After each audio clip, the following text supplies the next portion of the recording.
स्वागत है एक बार फिर से आपका बैंक फॉर सक्सेस के इस यूट्यूब चैनल पर। और मैं आपका दोस्त ब्रजेश आज एक नया टॉपिक लेकर हूँ, एक नए एग्जाम के बारे में, एसबीआई क्लर्क के बारे में। दोस्तों, एसबीआई क्लर्क 2000 के बारे में, 2017 के बारे में आज देखेंगे कि किस तरह से सिलेबस होता है, क्या पैटर्न रहता है और किस तरह से ये एग्जाम, मतलब बेसिकली इस एग्जाम के बारे में देखेंगे, कब नोटिफिकेशन वगैरह के बारे में देखेंगे, कब नोटिफिकेशन इसका रिलीज होगा। ये सारी बातें इसमें डिस्कस करेंगे। उससे पहले आप मेरे चैनल को सब्सक्राइब कर लीजिए।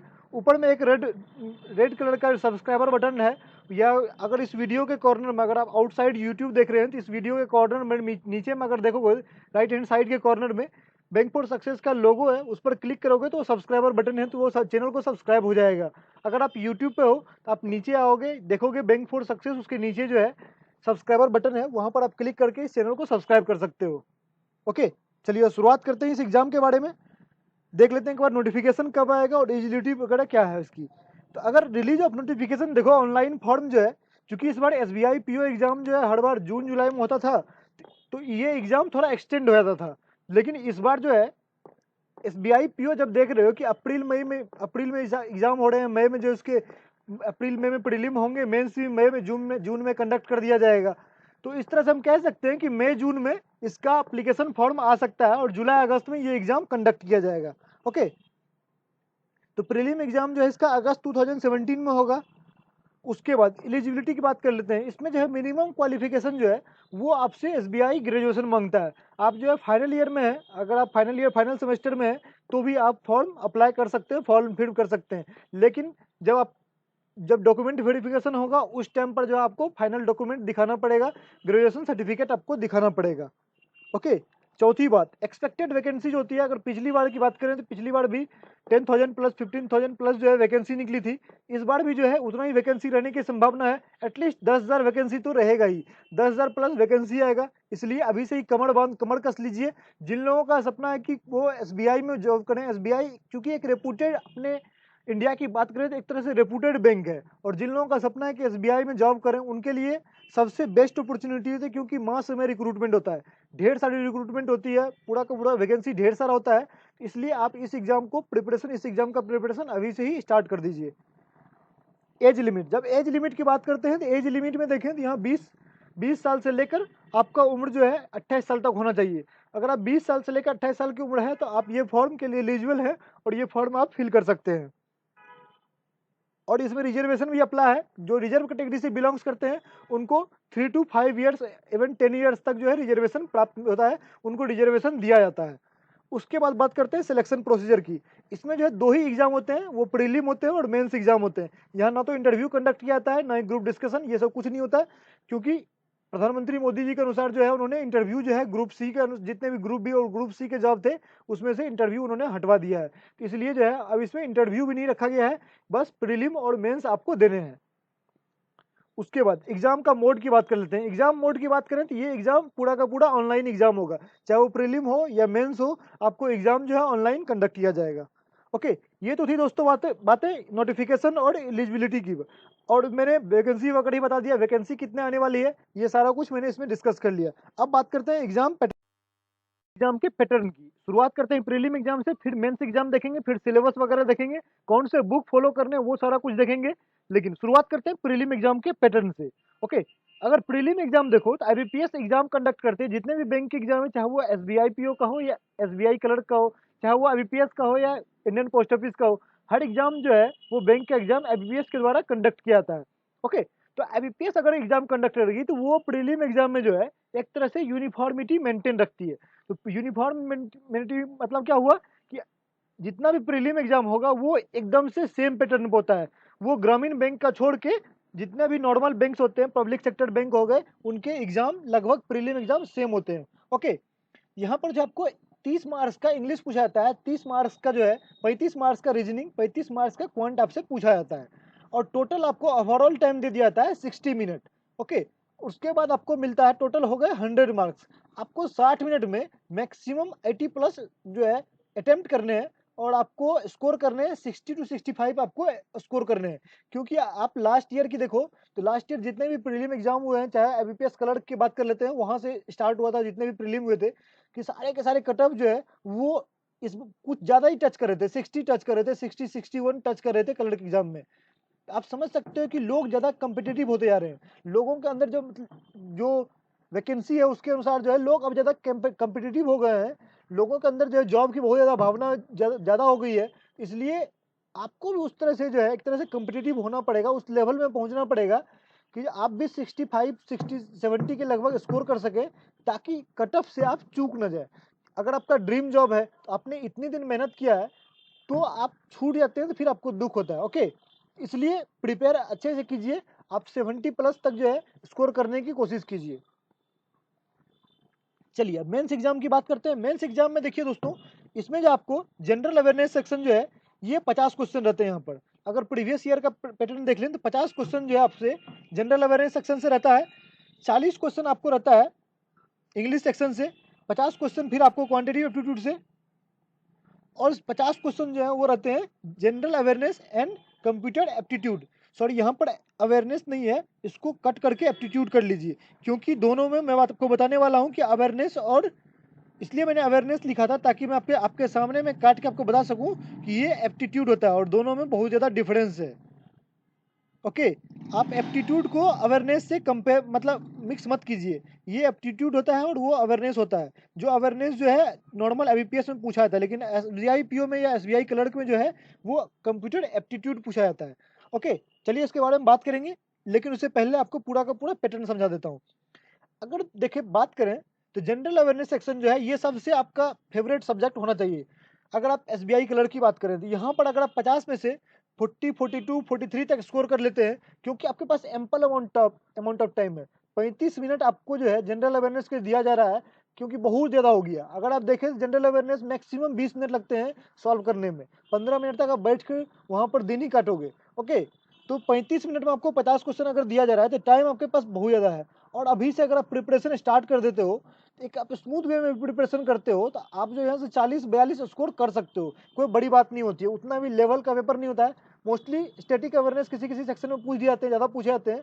आप हर चीज़ का प्रैक्टिस कर लो ना, चाहे वो बैंकिंग अवेयरनेस हो, जनरल अवेयरनेस हो, स्टैटिक अवेयरनेस हो, हर चीज़ का अगर आपने प्रैक्टिस कर लिया हो तो फिर मैटर नहीं करती है कौन सी पूछता है, आप स्कोर कर ही लोगे। ओके, और यही सेक्शन जो है ये इंपॉर्टेंस रखता है आपका मेरिट लिस्ट में आने के लिए, क्योंकि मेरिट लिस्ट जो है वो मेंस एग्जाम पर ही फॉर्म होगा। ओवरऑल जो है जो ये 200 मार्क्स होंगे इसी पर आपका सारा का सारा सिलेक्शन होगा, क्योंकि प्रीलिम तो बस क्वालिफाइंग नेचर होता है और इंटरव्यू होता नहीं है।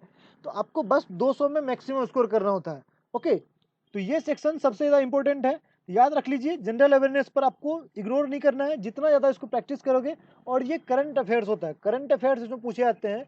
तो करंट मतलब हुआ साथ चलने वाला, आपके साथ जो अफेयर्स चल रहा हो, जो डे टू डे अफेयर्स है उसको याद रखना। तो उसको करंट ही ले चलिए, अपने साथ ही ले चलिए, उसको छोड़िए मत। ओके, वरना पेंडिंग रखिएगा तो वो बाद में दिक्कत हो जाता है, बाद में बर्डन हो जाएगा आपका। दूसरा सेक्शन है जनरल अवेयरनेस, जनरल इंग्लिश। ये 40 क्वेश्चन है, 40 मार्क्स है, लेकिन टाइम देखो 35 मिनट है। ये सेक्शन भी आप 40 में 40 अटेम्प्ट कर सकते हो,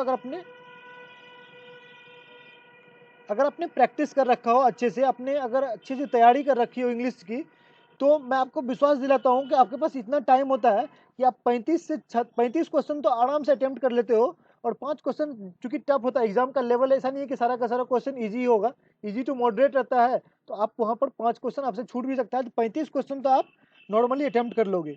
बाद बाकी क्वांट और रीजनिंग, ये सेक्शन टफ होता है, मतलब मॉडरेट टू डिफिकल्ट रहता है, कैलकुलेटिव होते हैं, डाटा इंटरप्रिटेशन वगैरह कैलकुलेटिव होते हैं।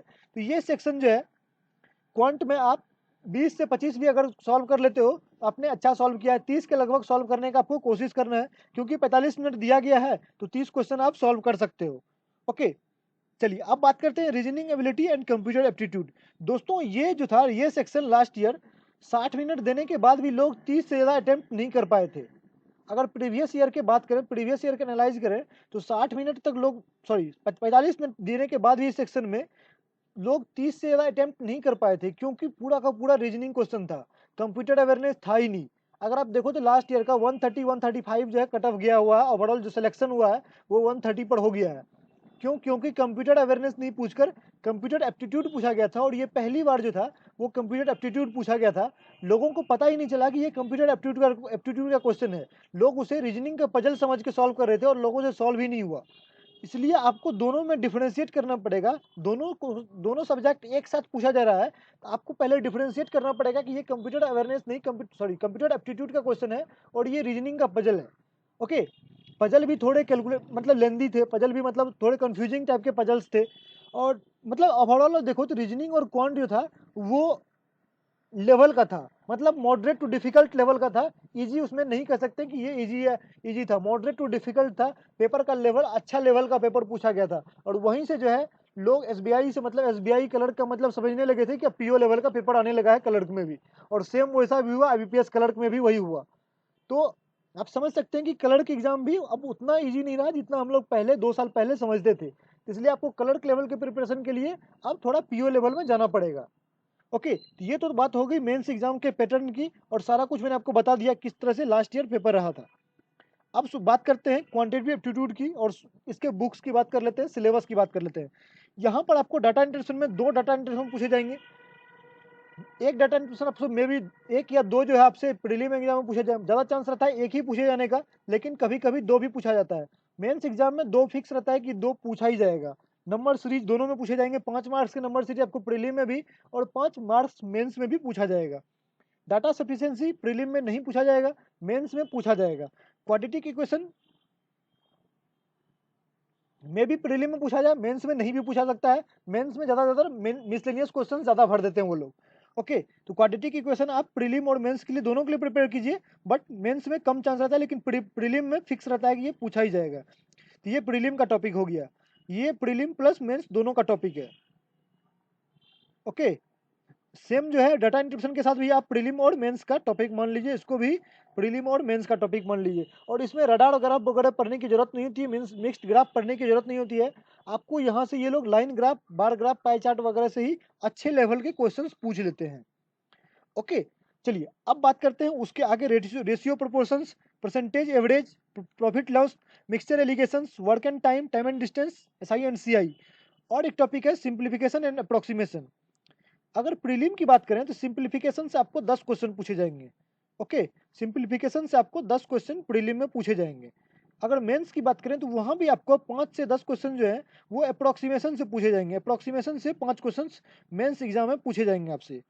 ओके, और मेंस एग्जाम में अगर आप बात करो तो मेंस एग्जाम में आपको ज़्यादातर टॉपिक जो है वो मिसलेनियस को 15 मार्क्स तक मिसलेनियस आपसे पूछे जाते हैं। क्योंकि प्रीलिम में भी 10 नंबर के मिसलेनियस पूछे जाते हैं, लेकिन आपको प्रीलिम में वो इग्नोर करना है। आप अगर क्वाड्रेटिक, डाटा इंटरेक्शन, सिंप्लीफिकेशन और नंबर सीरीज पूरा का पूरा सॉल्व कर लेते हो तो फिर आपके पास टाइम ही नहीं बचता है कि आप मिसलेनियस सेक्शन पर कवर करें, मिसलेनियस सेक्शन की ओर बढ़ें। ओके, इसलिए आप मिसलेनियस सेक्शन को जो है मेंस एग्जाम के लिए प्रिपेयर कीजिए। और यही एक स्ट्रेटजी, अच्छा स्मार्ट प्रिपरेशन यही कहलाता है, और स्मार्ट स्ट्रेटजी यही कहलाता है कि प्रीलिम एग्जाम में उसको मत टच कीजिए, क्योंकि वो कैलकुलेटिव होगा और आपका टाइम ज़्यादा कंज्यूम करेगा।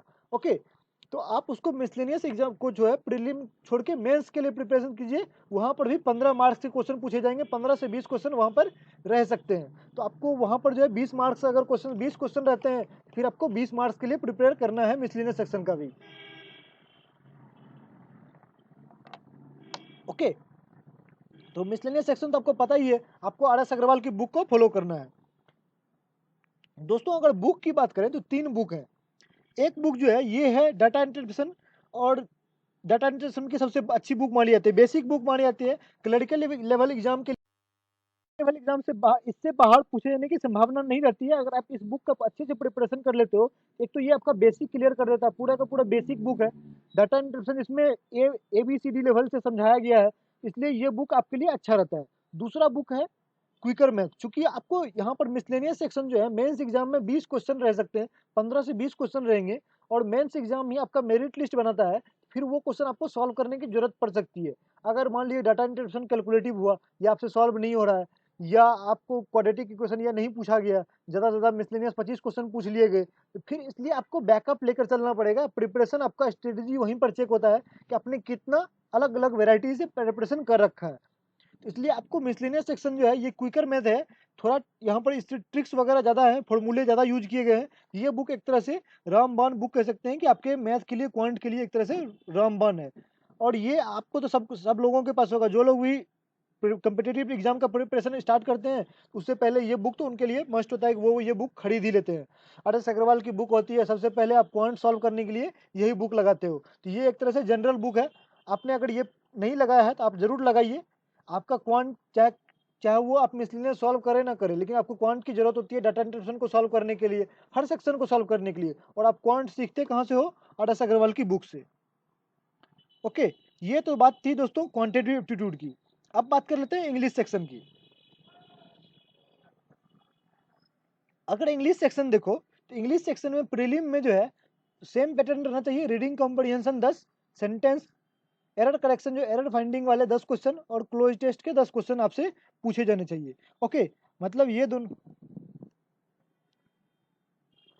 अगर बात करें तो ये 10 और 10 जो रिसेंट एग्जाम हुए हैं अभी IBPS के द्वारा कंडक्ट किए गए हैं, उसमें यही पैटर्न रहा है कि 10-10 तीनों से पूछ लिया जाए और 30 क्वेश्चन यहाँ से हो जाते हैं।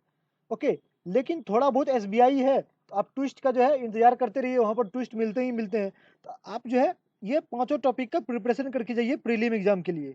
ओके, सेंटेंस इंप्रूवमेंट वहाँ पर होते हैं 5 मार्क्स के question, para jumbles, error spotting, fill in the blanks, cloze test और रीडिंग कॉम्प्रिहेंशन, ये 6 टॉपिक का प्रिपरेशन करके जाइए प्रीलिम एग्जाम के लिए। ओके, जब मेंस एग्जाम आता है तो मेंस एग्जाम में आपको word analogy, word choice, word association pair और जो नए पैटर्न वाले होते हैं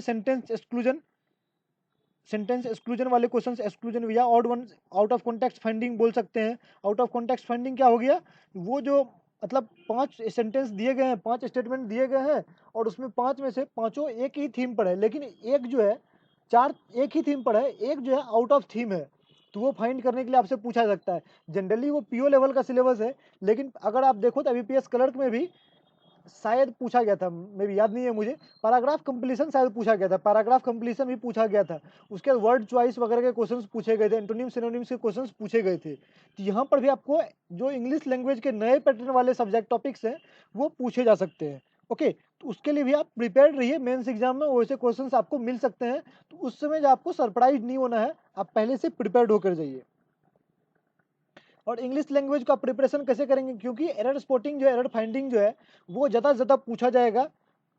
मेंस एग्जाम में 10 क्वेश्चन तक रह सकता है, सॉरी प्रीलिम एग्जाम में 10 क्वेश्चन तक रह सकता है। तो आपको उसका प्रिपरेशन जो है उसके लिए ग्रामेटिकल नॉलेज आपको ज़रूरत है, और ग्रामेटिकल नॉलेज के लिए आप ये दोनों बुक फॉलो कर सकते हैं। ऑब्जेक्टिव जनरल इंग्लिश और जनरल इंग्लिश जो है लूसेंट का, ये दोनों बुक आप फॉलो कर सकते हैं।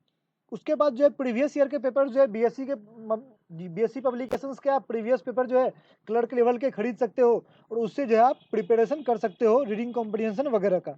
उसके बाद ढेर सारे साइट्स अवेलेबल हैं, बैंकर्स अड्डा हो गए, ग्रेड स्टेक वगैरह हो गए। ये साइट्स जो है हर रोज़ जो है क्विज वगैरह, सेक्शनल टेस्ट वगैरह पोस्ट करते रहती है। वहाँ से जो है आप हर रोज़ क्विज अटेम्प्ट कीजिए, रीडिंग कॉम्प्रिहेंशन वगैरह सॉल्व कीजिए। वो एक अच्छा माध्यम है सॉल्व करने का। क्वेश्चन जब तक प्रैक्टिस नहीं करोगे तब तक आपको कॉन्फिडेंस नहीं आता है। और आप जो है मॉक टेस्ट जरूर अटेम्प्ट कीजिए। मॉक टेस्ट अटेम्प्ट करने से आपका जो है डेप्थ पता चलता है कि आपके प्रिपरेशन का डेप्थ कितना है। चलिए अब रीजनिंग की बात कर लेते हैं। रीजनिंग सेक्शन में देखो तो यहाँ पर जो है सेम बेसिक सिलेबस होता है। Seating arrangement, syllogism, input output, coding decoding, alphanumeric series, ranking, direction, alphabet test, direct data sufficiency, coded inequality, puzzles.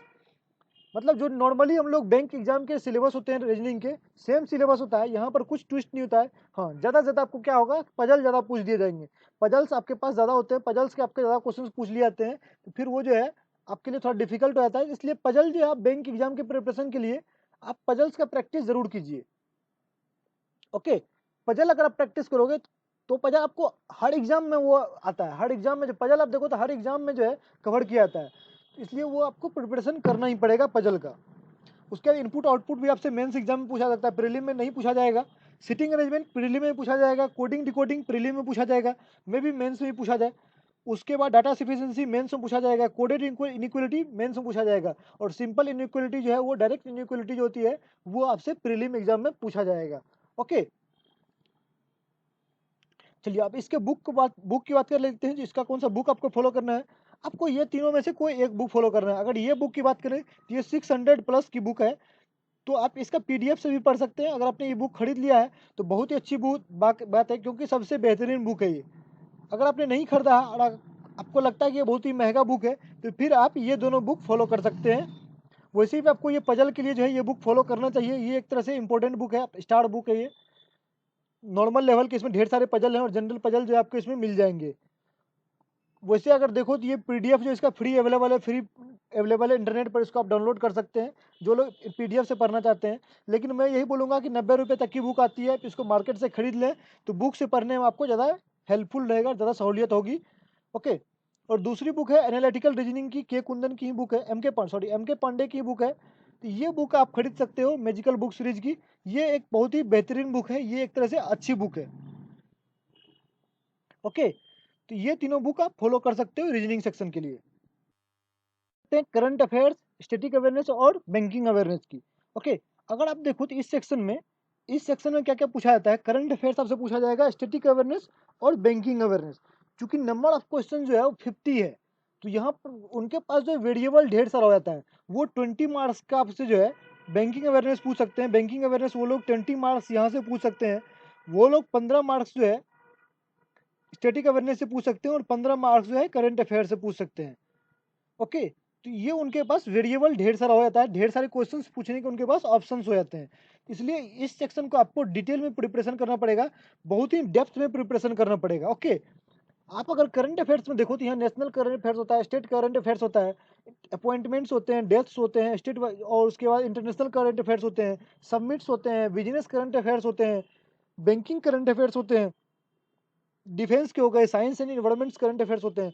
तो ढेर सारे टाइप्स के करंट अफेयर्स भी होते हैं, तो आपको सबको कवर करना पड़ेगा। स्टैटिक अवेयरनेस में भी 16-17 टॉपिक्स होते हैं। हर टॉपिक को आपको अच्छे से जो है पूरा का पूरा हर चीज़ को प्रिपेयर करना पड़ेगा। ऐसा नहीं है कि आप 5-7 याद कर लो उसके बाद छोड़ दो, क्योंकि आजकल डांस वगैरह भी अच्छे डांस पूछे जा रहे हैं। और इवन जब एसबीआई क्लर्क का लास्ट ईयर एग्जाम हुआ था, तो ऐसे ऐसे स्टैटिक अवेयरनेस पूछे गए थे जो लोगों को बाउंसर ही लग रहा था। मतलब वहाँ 10 क्वेश्चन में से 2 से 3 क्वेश्चन सॉल्व हो रहे थे। ओके, तो अगर लास्ट ईयर के आप क्वेश्चंस देख सकते हो, नेट पर अवेलेबल है, तो आप लास्ट ईयर के क्वेश्चंस देख के उसे वहां से लेवल पता करो कि किस लेवल का क्वेश्चंस पूछा गया था। ओके, तब आप इस सेक्शन का प्रिपरेशन स्टार्ट करो।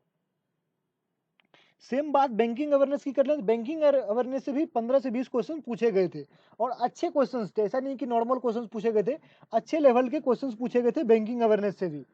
और करंट अफेयर्स जो है वो 3-4 महीने पहले के भी पूछ लिए गए थे। मतलब करंट अफेयर्स जो था वो 5-6 महीने, 3-4 महीने छोड़िए, 6 महीने पहले का भी करंट अफेयर्स पूछ लिया गया था, स्टेट वाइज करंट अफेयर्स वगैरह। तो इस तरह से पैटर्न वहाँ पर चेंज हुआ था। थोड़ा अनएक्सपेक्टेड क्वेश्चंस आ गए थे एसबीआई क्लर्क में मेंस एग्जाम में, तो आप उस तरह से प्रिपेयर रहिए कि आपको अगर वहाँ उस तरह के क्वेश्चंस आए तो आप उसके लिए पहले से ही रेडी रहिए। चलिए अब बात कर लेते हैं प्रैक्टिस पेपर। प्रैक्टिस पेपर की बात कर लेते हैं, ऑनलाइन स्पीड टेस्ट की बात कर लेते हैं, और mock practice paper, sectional test और चैप्टर वाइज प्रैक्टिस टेस्ट। आपको इन पांचों चीज़ों को जो है प्रिपेयर करना है। प्रीवियस पेपर को भी आपको देखना है, प्रीवियस पेपर मस्ट है। अगर किसी भी एग्जाम के लिए देखें तो प्रीवियस पेपर सबसे पहले होना चाहिए। आपका यहीं से आइडिया लगता है कि एग्जाम कैसा होता है। ओके, तो प्रीवियस पेपर को कभी मत इग्नोर कीजिए, प्रीवियस पेपर मस्ट है, आपको प्रीवियस पेपर फॉलो करना ही है। उसके बाद है online ST speed test. Speed test clerk level exam में बहुत ज़्यादा जरूरी होता है, क्योंकि यहाँ पर जो है कट ऑफ ज़्यादा जाता है, क्वेश्चंस का लेवल इजी होता है, तो आपको ज़्यादा से ज़्यादा अटेम्प्ट करने होते हैं। ओके, तो आपको स्पीड टेस्ट बहुत ज़्यादा जरूरी होता है, स्पीड टेस्ट आपको अटेम्प्ट करना चाहिए। उसके बाद sectional test, mock practice test, mock attempt कीजिएगा। उससे आपको मैंने ऑलरेडी बता दिया कि आपको उससे डेप्थ पता चलता है कि आपका प्रिपरेशन कितना अच्छा है। ओके, उसके बाद चैप्टर वाइज प्रैक्टिस जो है, अभी स्टार्टिंग जब आप करते हो, तो स्टार्टिंग जब प्रिपरेशन का कर रहे हो, तो यहाँ पर चैप्टर वाइज प्रिपरेशन जरूरी है।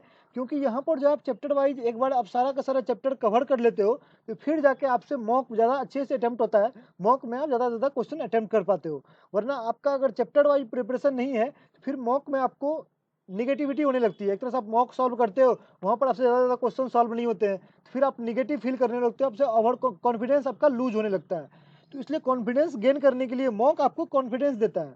तो मॉक अगर आप अच्छा स्कोर करना है मॉक में, आपको पहले चैप्टर वाइज प्रिपरेशन करना पड़ेगा, उसके बाद सेक्शनल टेस्ट देने पड़ेंगे, ऑनलाइन स्पीड टेस्ट आपको अटेम्प्ट करना पड़ेगा, और प्रीवियस पेपर तो आपको सबसे पहले अटेम्प्ट करना ही चाहिए। तो ये सारी बातें थी एसबीआई क्लर्क के एग्जाम के बारे में। अब मुझे लगता है कि आपको एसबीआई क्लर्क के जनरल आइडिया लग चुका है। अब जब नोटिफिकेशन वगैरह आएगा तो उस टाइम पर जो है सारी बातें आपको बताएंगे। उससे अभी जब ये वीडियो जस्ट आपको गियर अप करने के लिए है कि आप जो है प्रिपरेशन स्टार्ट कर दीजिए और एक तरह से आप जो है फ्लो में आ जाइए। कि आगे वैकेंसी आने वाली है, तो आप जो है एक तरह से शुरुआत कर दीजिए अपना कि एग्ज़ाम के लिए आपको प्रिपरेशन स्टार्ट कर देना है, ताकि उस टाइम जब वैकेंसी आए तो आप हड़बड़ में 2 से 3 महीने मात्र आपके पास बचे और आप कुछ प्रिपरेशन नहीं हो पाए, ऐसा नहीं लगे आपको कि ये आप bewildered टाइप के हैं, कन्फ्यूज़्ड हैं। मतलब उस टाइम को लगे कि नहीं यार, प्रिपरेशन अगर पहले स्टार्ट कर दिया होता तो सिलेक्शन हो जाता। ये सोच नहीं आए, अभी से ही प्रिपरेशन स्टार्ट कर दीजिए, ताकि उस टाइम पर ऐसा थिंकिंग नहीं जनरेट करने का टाइम मिले।